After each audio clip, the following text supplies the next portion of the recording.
Hello, everyone. Guys, I said in one of my other videos that I wanted to get more into this book of 23 minutes in hell. And I feel it's so important because a lot of people don't have a lot of faith in God. And so the only way I can show you that God is real, He's there, is if I show you hell, the devil. Because you see, the devil does not want people to believe he exists. He doesn't. Have you ever had in your life things going so good, and then all of a sudden something tells you, hey, remember this? Remember that? But remember what they just did? Hey, do you remember that? And they gives you bad memories. That's the devil telling you those things. He doesn't want you to enjoy your life. He wants to tempt you with all these things, temptations. You don't have to be perfect to have God. He will have you. He loves you regardless. You don't even have to know how to pray correctly. I've seen beautiful comments, and one subscriber, so beautiful. She didn't know if she's praying right. God knows the tablet of your heart, and that's all that matters. So however you ask Him, you pray to Him like you want to pray. You do not have to be perfect. We make mistakes. This is why Jesus died on that cross. This is exactly why. He has you already. Just stop pushing Him away. He doesn't want you to push Him away. And trust and believe that when you feel so alone, and that in the most part of your life with your trials and tribulations, when I look back on my 44 years of life and the things I went through as a child to my life, throughout my life, that I realized God sent certain people into my life throughout those trials and tribulations. It was so unbelievable the way that He works in these mysterious ways. Nothing happens by chance. If you open your eyes, you will see everything He has done in your life. And you will see how great He is.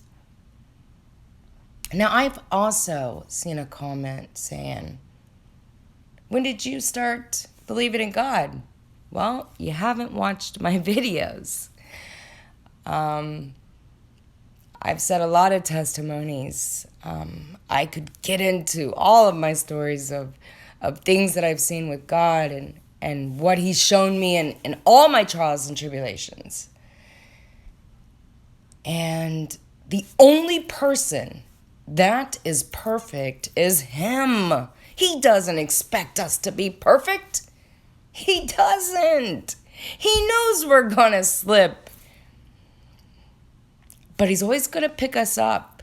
And the most painful times of our life, it is Him that is holding us. He's the one carrying us. You have to know this. He is the one that is picking you up. He is the one that is holding you so tight. Because if you go back and say, I don't even know how I got out of that. You got out of it because He was the one holding you. He was holding you. And a lot of passion is going to come out in me. Because I feel him. I feel him. There is times in my life, in my past, that I have definitely pushed him away. I did. He knows that. But I always found my way back to him. God knows what he's doing, and we just gotta trust him. We may not ever understand certain things in life, but it is what is molding us into a person that has a greater purpose. You have a greater purpose.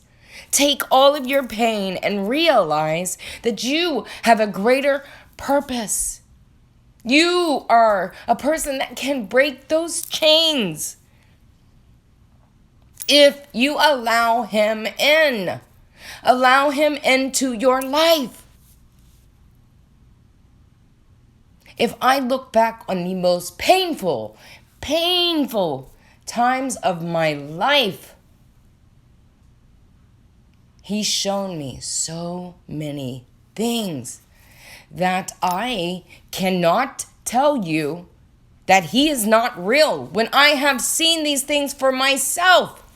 I have seen and witnessed all of the things that he has done for me in my life.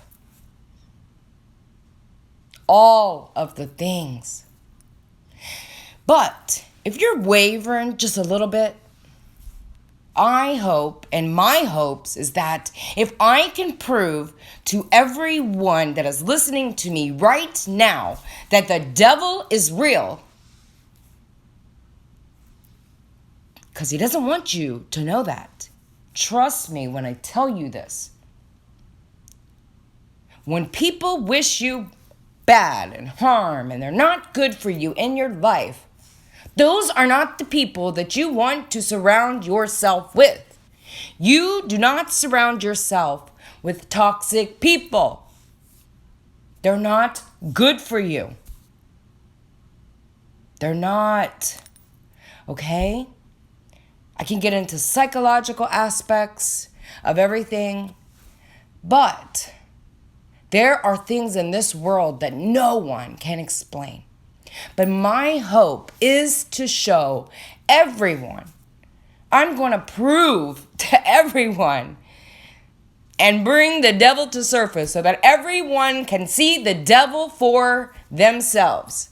And if I do this, you will know that if I show you the devil, there is a God. So if you are wavering, I'm going to show you. I'm going to prove to everyone that the devil is real, okay? He is real. The thief comes only to kill, steal, and destroy. But God came to give you every solitude moment of your life, to live that every solitude moment. Because the devil doesn't want you to do that. He gives you false things. He's full of trickery. He's full of lies. That is the devil's work.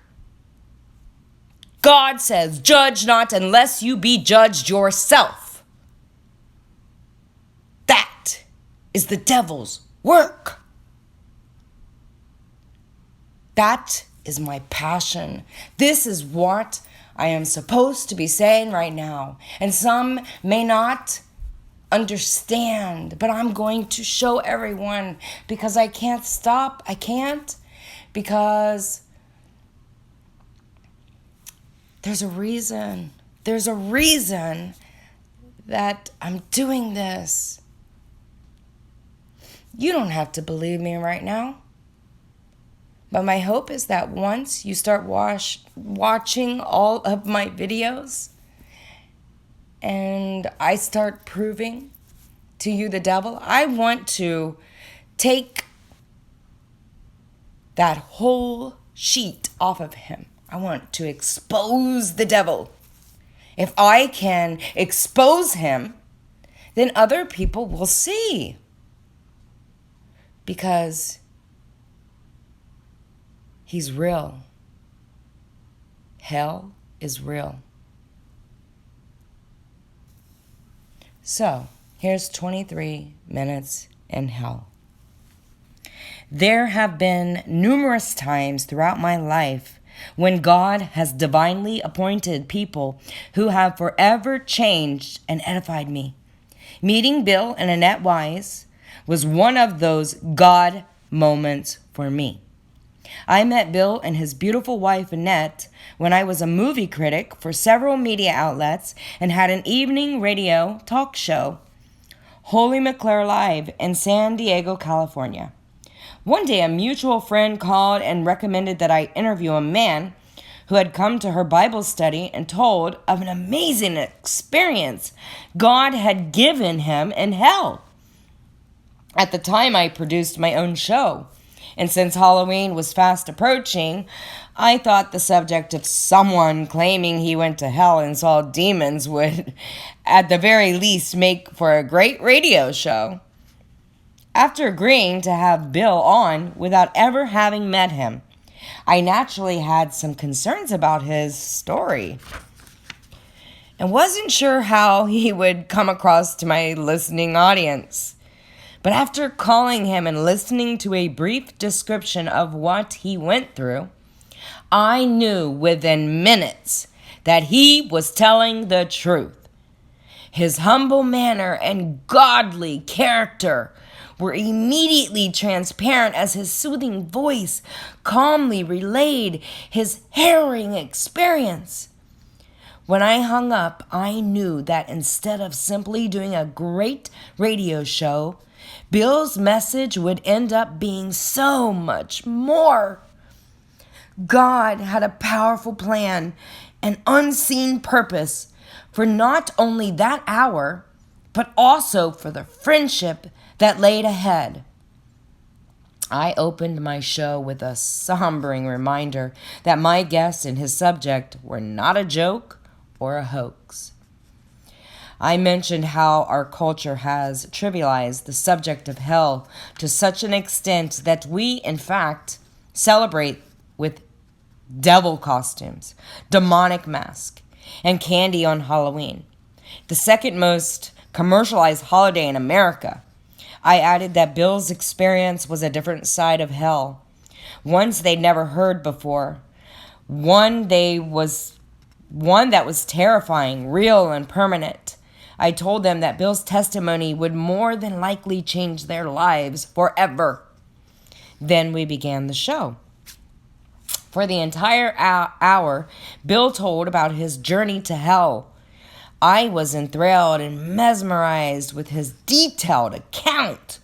I took no phone calls.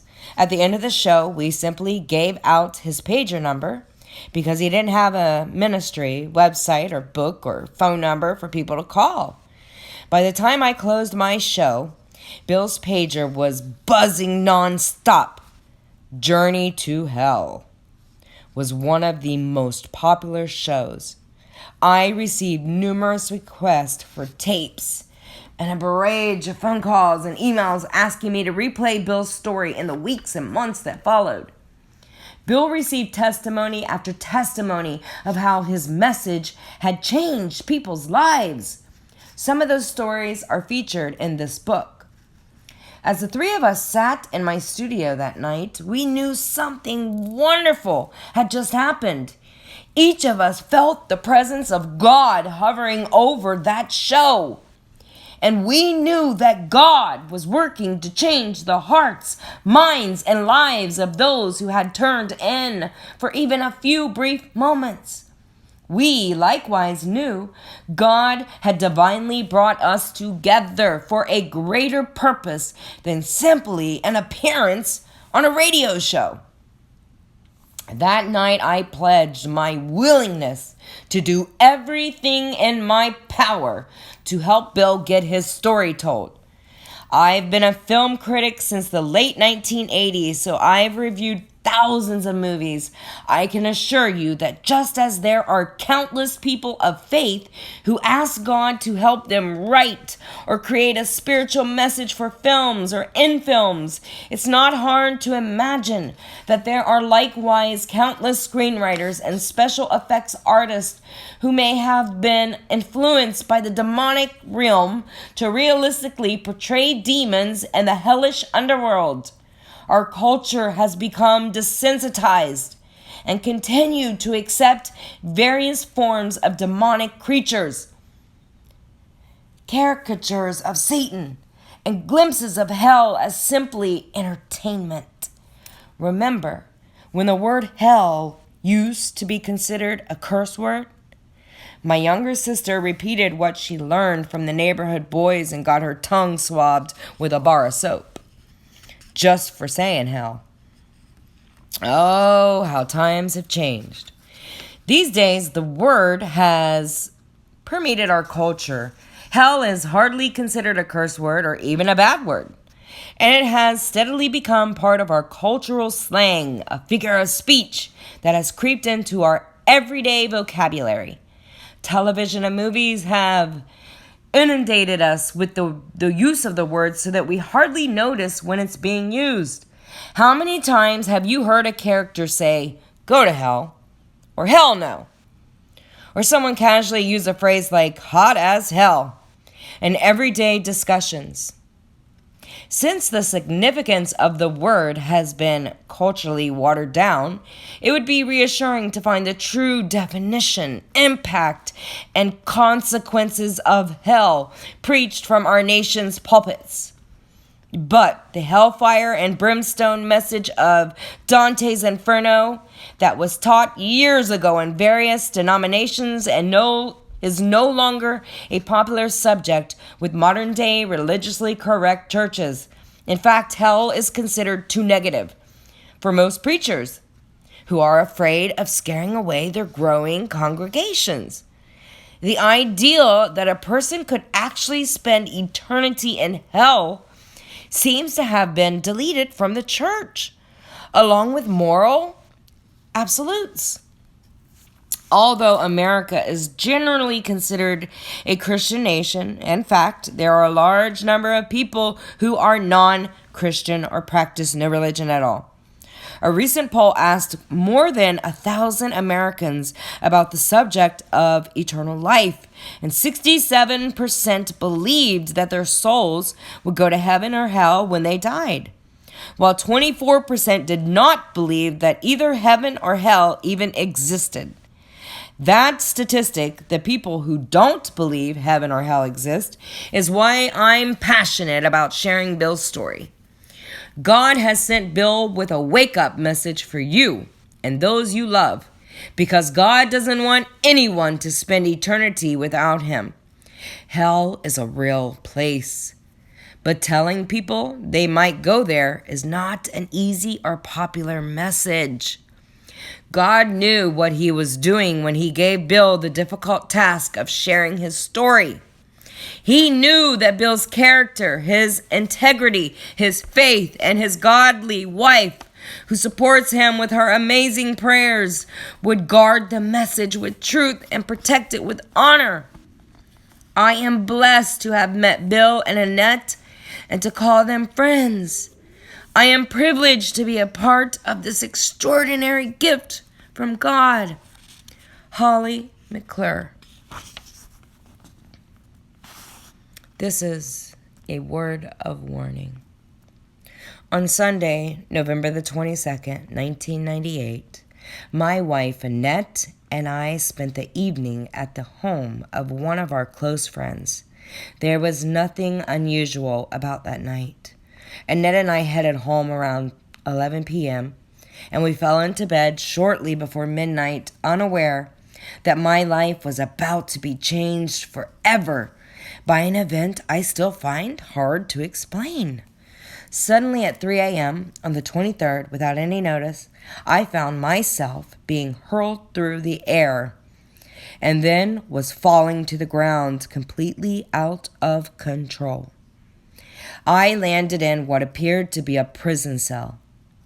The walls of the cell were made out of rough-hewn stone and had a door made of what appeared to be thick metal bars. I was completely naked, which added to the vulnerability of a captive. This was not a dream. I was actually in this strange place, fully awakened, cognizant. I had no idea what had happened, how I had traveled, or why I was there until it was shown to me and explained later during my journey. The very first thing I noticed was the temperature. It was hot, far beyond any possibility of sustaining life. It was so hot that I wondered, why am I still alive? How could I survive such intense heat? My flesh should disintegrate from off my body at any moment. The reality was that it didn't. This wasn't a nightmare. It was real. The severity of this heat had the effects of taking every ounce of strength out of me. I wasn't yet fully aware of it, but I had fallen into hell. If you are like most people, you probably opened this book out of pure curiosity. Just like whoever's watching this video right now. Somewhere in the back of your mind, you may be thinking, did this man really go to hell? Hell as in fire, burning, and torment? Or maybe you think, I'm making the whole thing up because no one could go to hell and live to tell about it. You might not even believe there is a hell. If you do believe in a literal hell, you probably think that the only reason God would send someone to hell was if that person was evil and deserved it, right? Well, in my case, it's none of the above. Yes, I was taken to a literal burning hell. And no, it had nothing to do with being good or bad. The reason I was shown this place was to bring back a message of warning. My story is not one to condemn, but rather to inform you that hell is a real place. It does exist. God's desire is that no one go there. But the sad and simple fact is that people make the choice to go to hell every day. Today in our society, warnings serve to protect us from harm. Not only are warnings welcome guideposts, but also we expect them to be posted on everything from toothpaste to real estate. For instance, in the real estate industry, contracts are written to protect the buyer and disclose to that buyer all facts known. In fact, the buyer would be outraged if he or she were not given full disclosure. What loving parent does not warn his or her children not to play in a busy street? When the sky turns dark and the winds increase, we look to our local news channel to communicate tornado or hurricane warnings. So why is it that when God warns us of what will happen if we travel down the wrong road, we are quick to say that he is myopic and condemning, or we say he is judgmental? The truth is that he warns us because he is a good God, one who loves us and wants to help, guide, and protect us. Personally, his warnings are most welcome in my life. This experience is not something I asked for or ever wanted. Being of a conservative nature, being associated with something seemingly so radical is not comfortable for me. However, I am able to overlook my discomfort in light of God's overall perspective. I have since discovered that my story coincides with what Scripture details about hell. This is of far greater importance than what I have to say. My horrifying journey felt like it lasted an eternity, but in actuality, it lasted less than half of an hour. Those 23 minutes were more than enough to convince me that I would never, ever want to return, not even for one more minute. And it has now become my life's purpose to tell others what I saw, heard, and felt, so that whoever reads this story will be able to take the proper measures to steer clear of this place at all costs. My sincere hope is that this book is the closest you will ever come to experiencing this reality for yourself. They shall go down to the bars of the pit. Job 17:16. The earth with her bars was about me forever. Yet hast thou brought up my life from corruption. For a fire is kindled in my anger, and shall burn to the lowest hell, suffering the vengeance of eternal fire. Jude 7. Guys, in my next video, because I want to make this one short, I will get into part 1 called My Experience in Hell. My hope is to read these because this is one man's testimony that changed his life forever, and people would have their opinions and say all they want to say, but this book right here, after I read this book, completely changed my life forever. And I'm not afraid to say that. I can be honest, I didn't pay a lot of attention to the devil and his trickery and things like that. Fully aware of how he does things. But I've always tried to steer clear away from learning about that kind of stuff because it's kind of, scary. I mean, it really is, right? But how can I tell you guys the gospel that's in me, that's in my heart and my soul, if I can't show you hell? So my hope is that I show you all hell. And my hope is that I show you the gospel. I want everyone to have a blessed day. And always remember, when you come across any evil, you say, sit down. And you pray for that person, okay? And also remember, what would Jesus do?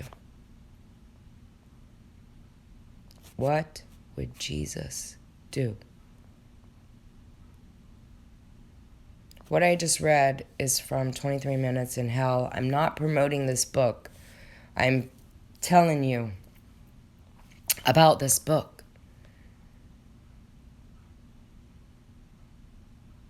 So I want everyone to have a blessed day. Thank you so much for listening to this. My next video will be about part 1. Thank you. God bless you and God bless your families.